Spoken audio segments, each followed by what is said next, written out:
আমাদের দেশে বিভিন্নভাবে বিভিন্ন ধরনের অ্যাক্সিডেন্ট ঘটতেছে, যেটা একেবারেই অনাকাঙ্ক্ষিত, এটা আমরা আশা করি না।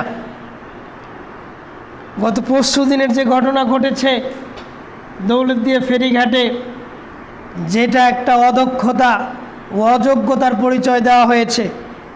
হেল্পার কখনো ড্রাইভারিং করতে পারে না, একজন সাধারণ শ্রমিক কখনো ইঞ্জিনিয়ারের কাজ করতে পারে না, একজন ডে লেবার কখনো একজন অফিসারের কাজ করতে পারে না, একজন সাধারণ মানুষ কখনো একজন আলেমের যোগ্যতা হিসেবে সেরকম কাজ করতে পারে না।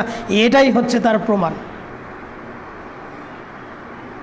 যদিও রাসূলুল্লাহ সাল্লাল্লাহু আলাইহি সাল্লাম উল্লেখ করেছেন, কোনো মানুষ যদি, কোনো ব্যক্তি যদি আগুনে পড়ে মৃত্যুবরণ করে, কোনো মানুষ যদি পানিতে ডুবে মৃত্যুবরণ করে, কোনো মানুষ যদি অ্যাক্সিডেন্টের মাধ্যমে মৃত্যুবরণ করে, আল্লাহ রাসূল সাল্লাল্লাহু আলাইহি সাল্লাম সহিহুল বুখারী এবং মুসলিমের মধ্যে উল্লেখ করেছেন, ওই ব্যক্তিগুলো শহীদি মর্যাদা লাভ করে। সুবহানাল্লাহি ওয়া বিহামদিহি। এটা ভিন্ন কথা, কিন্তু আমরা এটা কিছুতেই এরকম